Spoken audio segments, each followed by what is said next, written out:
வணக்கம் ஃப்ரெண்ட்ஸ்.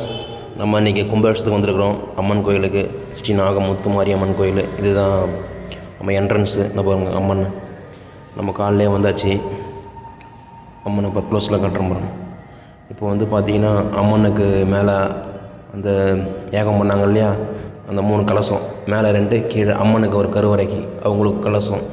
கோயிலை சுற்றி வந்து அந்த நீரானது ஊற்றுருவாங்க, புனித நீர். நம்ம கிட்டக்கு போய் நிற்க வேண்டியதான். ஃபுல்லாக மேலே சத்தத்தோடு வராங்க பாருங்கள். முக்கியமாக என்னென்ன விஷயம்னா, கடவுள்கிட்ட எல்லோரும் வேண்டினேன், எல்லோரும் நல்லா இருக்கணும், நிறைய மழை பெய்யணும், எல்லாம் சந்தோஷமாக இருக்கணும், கஷ்டங்கள் கம்மியாக கொடுக்கணும், சந்தோஷம் அதிகமாக கொடுக்கணும். கடவுள்கிட்ட வேண்டியாச்சு.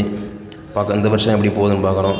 கிட்டத்தட்ட 8 வருஷமாக அந்த அம்மனுக்கு அப்படியே இருந்தாங்க. இதுக்கப்புறம் சிறப்பாக இருப்பாங்க பாருங்கள். கோயில் சுற்றி வந்தாச்சு. இப்போ வந்து மேலே கோபுரம், எல்லாருமே கோபுரத்து மேலே அந்த 3 கலசமும் போவோம். 2 கலசம் கீழே கருவறைக்கு அம்மனுக்கு ஒன்று போவோம் இல்லையா, அதுதான் சொன்னேன். செம கூட்டாங்க. எல்லா பக்தர்களும் சொன்ன மாதிரி எல்லாமே நிறைய இருந்தாங்க. பக்கத்து ஊர் எல்லாமே பாருங்கள். நம்ம கிட்டே போயாச்சு. கிட்டேன்னா அந்த கோபுரத்துக்கு கீழே தான். அது அப்புறம் தான் அந்த தண்ணி மேலே படும் நம்மளுக்கு, புனித நீர், மஞ்சள் நீர். 12 வருஷத்துக்கு ஒரு தடவை இந்த மாதிரி கும்பாபிஷேகத்தை கலந்து கொள்ளுங்கள். நீங்களும் சந்தோஷமாக இருக்கும். நம்மளும் வாழ்க்கையை மேலும் மேலும் வளரணும், எல்லோரும் நல்லா இருக்கணும். இவரோட பாலமுருகன் ஒரு விநாயகர். நம்ம சேனலை சப்ஸ்கிரைப் செய்து கொள்ளுங்கள். இது தாங்க மேலே கும்பாபிஷேகம் நடக்குது பாருங்கள். எல்லாருக்கும் நன்றி.